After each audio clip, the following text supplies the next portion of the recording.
खुलुमबाय दिनै रादाबखौ फरायदों आं श्री खोमसि ब्रह्मआ दिनै खाय रादाबाव दङ राकेश ब्रह्मआ बुङो दि कास्टम बसुमतारी जे पार्टियाव थायो बे पार्टिया गेसाव जायो होननानै राकेश ब्रह्मआ फोरमायदों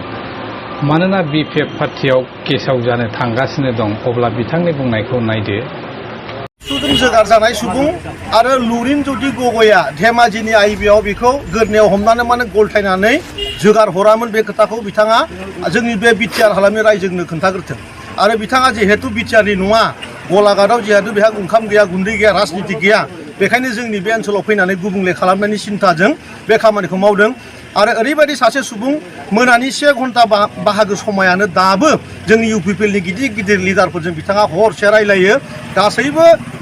बिजोङावनो बुंनो थाङोबा बिथाङा जि जायगायाव थाङो बेखौनो गेसाव खालामहैजोबगोन आरो BPF दोलोआव दिनै हाबदों BPFनि बांसिन गाज्रिसिन आरो BPFखौ फोजोबथारग्रा सुबुङानो कास्टम बसुमतारी जागोन ओजोंहाय गोविन्द बसुमतारीया फोरमायनाय बायदिब्ला BPFनि हाग्रामा महिलारिया UPPLनि खामानि मावनायखौ दा बेखौ जों मावगोन दा बेनो फार्स्ट बेनो लास्ट नामा बेखौ डिसाइड खालामगोन दा रायजोफ्रासो BPFआबो डिसाइड खालामनो हाया जोंबो जेबो बुंनो हाया खिन्थु जों दा जिबायदि स्पिडआव खामानि मावदों विभिन्न फ्लेगशिप स्किम निजा जोंनि BTR सरकारा निजाहै जिथुखिनि फ्लेगशिप स्किम खामानि मावदों जोंनि BPF सरकारनि समाव बेखौ नुवाखैमोन आरो बेनिखायनो रायजोफ्रा दिनै जिबायदि लैहोर लैहोर UPPLखौ सापर्ट खालामदों मदद हेफाजाब होदों बेखौ नायोब्ला जे हाग्रामा महिलारि आसलथे गिदों BPFनि मावथिफ्रा गिदों बेनिखायनो नंखायखौ प्रसार खालामनो बोरैबाफोर रायजोखौ गावसोरनिथिं बोलांनो हागोन नामा बेखौ नाजादों खिन्थु जों बुंनो जे हाग्रामा महिलारि आरो बिनि हान्जाया जि नंखाय बाथ्राफोर सावनानै रायजोखौ थगायनो नाजादों बे कोनो दिन साक्सेस जाया आरो रायजोफ्रा सोर थार सोर नंखाय सोर रायजोनि थाखाय खामानि मावदों सोर मावाखै बेखिनिखौ मिथिनो गोरों जाजोब्बाय बेनिखायनो रायजोफोरखौ थगायनो हाया ननै सारफां समस्तिनि सिङाव माइनाव सोरां बिथांनि गेजेरजों बावैसो जों UPPL आरो BJPनि नेतृत्व जि सरकार बे सरकारा सिद्धान्त लानाय मथे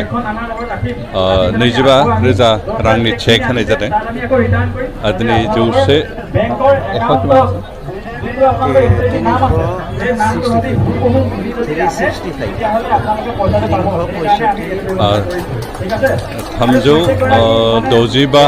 चेक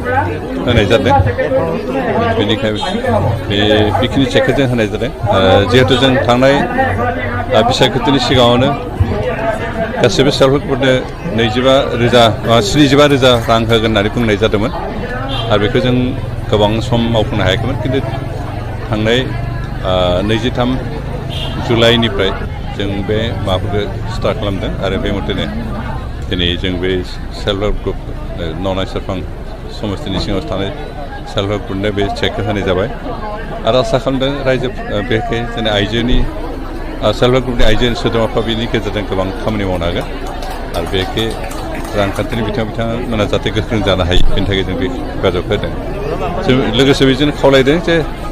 बे चेकनि जि रां बे रांखौ जाहाथे बिथांमोना मोजाङैनो बाहायो बेखौ जाहाथे बिजनेस पार्पसाव बाहायो मानोना बेखौ जों बाहायनो थाखाय सिम्पलि जास्ट खरस खालामनो थाखाय होआखै बेखौ जास्ट बिजनेसफ्राव बाहायनानै जों 25,000खौ 50,000 बोरै खालामनो हागोन 50निफ्राय आरो बेखौ 1 लाख बोरैहाय खालामनो हागोन बेबायदि राहाजों खामानि मावनो थाखाय खावलायदों आरो जोंनि गोबां सेल्फ हेल्प ग्रुपआ बिदिनो सेल्फ इन्डिपेन्डेन्ट जानो हादों बेनिखायनो जों आसा खालामदों दिनै जायफ्रा मोनगोन बिथांमोनाबो बिदिनो इक'नमिकेलि इन्डिपेन्डेन्ट जाहैनो हागोन आरो मोनसे सेल्फ हेल्प ग्रुपआनो मोनसे इन्डास्ट्रि गायसननो हानाय बायदि पजिसनाव थांगोन आरो अब्लासो जोंनि गामि ओनसोलाव थानाय रांखान्थिनि बिथाया गोख्रों जागोन